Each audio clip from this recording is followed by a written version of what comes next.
Just একবার জীবনে যদি ব্যর্থতার সাথে পেয়ে থাকো তখন বুঝবা জীবনটা কত কঠিন, জীবনটা কত কঠিন, ব্যর্থতা কত কঠিন। যাদেরকে এখন চারপাশে অনেক আপন মনে হচ্ছে, যেই বন্ধু বান্ধবকে অনেক আপন মনে হচ্ছে, যেই ভাইদেরকে অনেক আপন মনে হচ্ছে, যেই সিনিয়রদেরকে অনেক আপন সিনিয়র মনে হচ্ছে, যেই মা বাবাকে অনেক আপন মা বাবা মনে হচ্ছে, নিজের আপন মা বাবাও তোমার আপন থাকবে না, তারাও তোমাকে কথা শোনাবে, আরে পড়াশোনা করছ না, পড়াশোনা করলে এত ভালো রেজাল্ট করতে পারতে। তোমার মা বাবাও বিশ্বাস করবে না তুই যে পড়াশোনা করছো। সো ব্যর্থতার স্বাদ কোনোভাবেই নেওয়া যাবে না।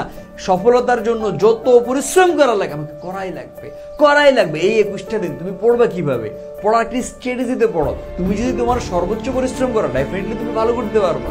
দেখতে দেখতে চলে এলো জুন মাস। তোমার হাতে কি এই জুন মাসটা পুরোটা সময় আছে? না, হাতে সময় আছে মাত্র 3 সপ্তাহ। তুমি দেখো তো এই 3 সপ্তাহ কত কাজ তোমার বাকি। তুমি তোমার কলেজের জীবনটা, তুমি তোমার কলেজের যাত্রাটা শুরু করছো সেই কবে থেকে, প্রায় 2 বছর আগে থেকে।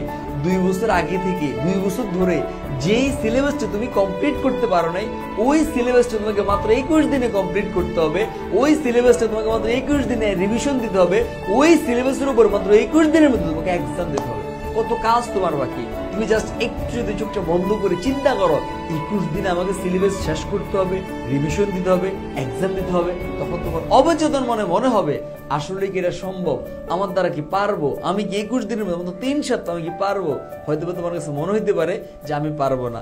মাথায় রাখবা তোমার হাতে একটা জিনিস আছে, সেটা হচ্ছে পরিশ্রম করার শক্তি।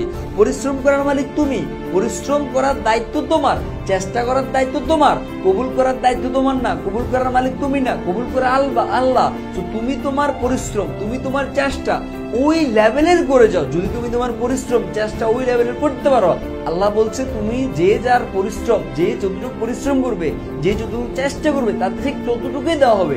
তুমি যদি পরিশ্রম করো, তুমি যদি চেষ্টা করো, অবশ্যই তুমি এর প্রতিদান পাবে। মাথায় রাখবে এই লাস্ট টাইমের এক একটা মিনিট, এক একটা ঘন্টার যে দামি। তুমি হয়তো ফার্স্ট ইয়ার খুব বেশি পড়াশোনা করো নাই, সেকেন্ড ইয়ার উঠছো খুব বেশি পড়াশোনা করো নাই, ডাজন্ট ম্যাটার, অতীত বা যা হয়েছে। বাট এই লাস্ট টাইমে তুমি যদি অনেক পড়াশোনা করো, মাথায় রাখবে এই সময় তুমি যা পড়বা ওই জিনিসগুলো তোমার মনে থাকবে, যা পড়বা ওই জিনিসগুলো তুমি এক্সাম হলে লিখে আসতে পারবে। সো এই লাস্ট টাইম এক একটা মিনিট বিন্দু পরিমাণ অপচয় করা লাগবে না। প্রতিটা মিনিট, প্রতিটা সেকেন্ড কাজে লাগাতে হবে। অনেকে প্রশ্ন করো ভাই আমি কয় ঘন্টা পড়াশোনা করবো? না, এই লাস্ট টাইমে কোনো ঘন্টা নাই। খাওয়া দাওয়া, ঘুম, নামাজ, গোসল বাদে পুরোটা দিন তোমার পড়তে হবে। এখন স্কুল, কলেজ, ভার্সিটি, প্রাইভেট সব বন্ধ। প্রতিটা মুহূর্ত, প্রতিটা ঘন্টা তোমাকে পড়ার উপর রাখতে হবে। শুধু কি তোমার সামনে এইচএসসি না, তুমি এইচএসসি পরীক্ষা দিবা, এরপরে ভার্সিটি অ্যাডমিশন দিতে হবে।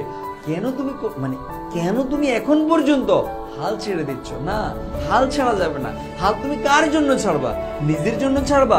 আরে তুমি যখন ব্যর্থ হবা তখন তোমার কাছের মানুষগুলো তোমাকে থুতু দিবে, তোমাকে ভ্রুক্ষেপ করবে, তোমাকে কটু কথা শোনাবে। আরে তোমার মতো ছেলে পেলে, তোমার মতো বন্ধু কোথাও চান্স পাও নেই, বিশ্বাস হয় না। জাস্ট একবার জীবনে যদি ব্যর্থতার সাথে পেয়ে থাকো তখন বুঝবা জীবনটা কত কঠিন, জীবনটা কত কঠিন, ব্যর্থতা কত কঠিন।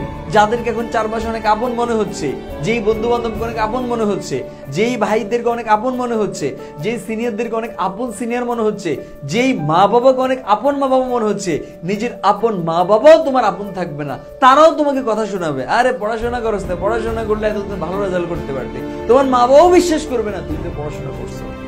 ব্যর্থতার স্বাদ কোনোভাবেই নেওয়া যাবে না। সফলতার জন্য যত পরিশ্রম করা লাগে আমাকে করাই লাগবে। এই 21টা দিন তুমি পড়বে কিভাবে, পড়ার একটি স্ট্র্যাটেজিতে পড়ো। তুমি যদি তোমার সর্বোচ্চ পরিশ্রম করো ডেফিনেটলি তুমি ভালো করতে পারবা, তুমি অবশ্যই ভালো করতে পারবা। ভাই পড়বো কিভাবে? তুমি প্রথমত তোমার 7টা সাবজেক্ট, ওই 7টা সাবজেক্টের তোমার যেই সাবজেক্ট, তুমি দেখো 7টা সাবজেক্টের কয়টা সাবজেক্ট তুমি কনফার্ম এ প্লাস পাবা। হয়তো বা ইংলিশে তোমার মিস যেতে পারে, আইসিটিতে মিস যেতে পারে, গ্রুপ সাবজেক্টের অ্যাকাউন্টিং ম্যানেজমেন্ট কোন একটা মিস যেতে পারে, বায়োলজি হারমেট কোন একটা মিস যেতে পারে, মানবিকের যে কোনো একটা বিষয় মিস যাইতে পারে। তো ওই যেই জায়গাগুলো যাইতে পারে মিস, ওই জায়গাগুলো আগে ফোকাস করো। যখন এ প্লাস যে জায়গা মিস যাবো ওইটা যখন রিকভারি করবা, এরপর তুমি তুখুরভাবে রিভিশন দাও, বারবার এক্সাম দাও, মোর এন্ড মোর এক্সাম দাও। এই 3টে কাজ যদি তুমি করতে পারো তোমার এইচএসসি প্লাস জিন্দেগিতে মিস যাবে না। জাস্ট অনবরত পড়তে থাকো। আরেকটা জিনিস মাথায় রাখবা, এইচএসসি এইচএসসি কি তোমার লাইফে সব না, এইচএসসি তোমার লাইফে সব না। এইচএসসির পর ভার্সিটি অ্যাডমিশন দিতে হবে, ওইটাও আমাদের সাথে থাকবে ইনশাল্লাহ। আমাদের অ্যাডমিশন ব্যাচ অলরেডি রানিং, যেই জায়গাতে আমরা আমাদের previous admission batch all Bangla class, all English class দিয়ে দিছি, অল লেকচার শিট দিয়ে দিছি। ইভেন তোমরা যে পড়বো কোন জায়গা থেকে, তুমি এখন একটা টপিক পড়বো, ওই টপিকের এমসিকিউ পড়বো কোন জায়গা থেকে, আমরা আমাদের অ্যাডমিশন ব্যাচে অল পিডিএফ এমসিকিউ বুক আকারে দিয়ে দিছি। বাংলা এমসিকিউ বুক, ইংলিশ এমসিকিউ বুক, অল কিছু দেওয়া আছে, সব কিছু। তোমার টেনশন কি? তোমার কাছে একটাই, মোর এন্ড মোর পরিশ্রম করা, যত বেশি পরিশ্রম করা যায়। পরিশ্রমের কোনো ঘাটতি নেই, মাথায় রাখবা। জীবনে আমি বারবার বলছি, একবার যদি ব্যর্থতার স্বাদ গ্রহণ করা লাগে তখন বুঝতে পারবো কত দানে কত চাল।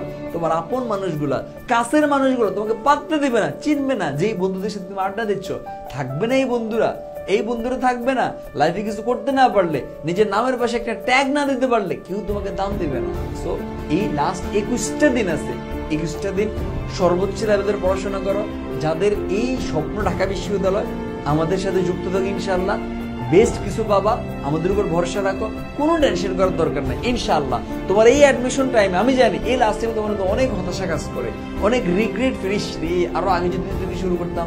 মাথায় রাখবা, যখন তোমার এই জিনিসটা ফিল হয়েছে তখন তুমি আর একদিনও দেরি করিও না, আর একদিনও দেরি করিও না। এইচএসসি প্রিপারেশন নাও, পাশাপাশি অ্যাডমিশনের প্রিপারেশনটা নাও। কেন বলছি? একটা জিনিস বললে বুঝতে পারবা। দেখো, যখন তুমি এসএসসি পরীক্ষা দিছো তখন তোমার কাছে মনে হয়েছে মা রে মা কি কঠিন এসএসসি পরীক্ষা, বাট যখন তুমি এসএসসি পাস করে এইচএসসি তে পড়তেছো তখন তোমার কাছে মনে হয় মা এসএসসির মাত্র একটা মাত্র বই, একটা মাত্র বাংলা, একটা মাত্র গণিত বই, এইটা কি আবার কঠিন তোমার কাছে মনে হয়েছে। ঠিক তেমনই যখন তুমি এইচএসসি পার করে অ্যাডমিশনে যাবা তখন তুমি ভাবো মা রে অ্যাডমিশনে তো কঠিন, কিন্তু এইচএসসি কোনো ব্যাপার হইলো। সেই জন্য বলি, যখন তুমি কঠিনের প্রিপারেশনটা নিবা এইচএসসি অনেক ইজি হয়ে যাবে। তো যখন থেকে তোমার মধ্যে ফিল হবে না অ্যাডমিশনটা আমার প্রিপারেশন নিতে হবে, চান্স পাওয়াই লাগবে, একটা মুহূর্ত দেরি করিও না। নতুন করে কিছু পড়বা না, এইচএসসি সিলেবাসটা ভালো করে পড়ো, এই সিলেবাসটাই ঘুরে ফিরে অ্যাডমিশনে আছে। সকলের জন্য শুভকামনা রইল। একটা জিনিস মাথায় রাখবা, পরিশ্রমের কোনো বিকল্প নাই। পরিশ্রম ওই লেভেলের করো যেই লেভেলের করলে তুমি সফলতার স্বাদ গ্রহণ করতে পারবে। আল্লাহ হাফেজ সবাইকে।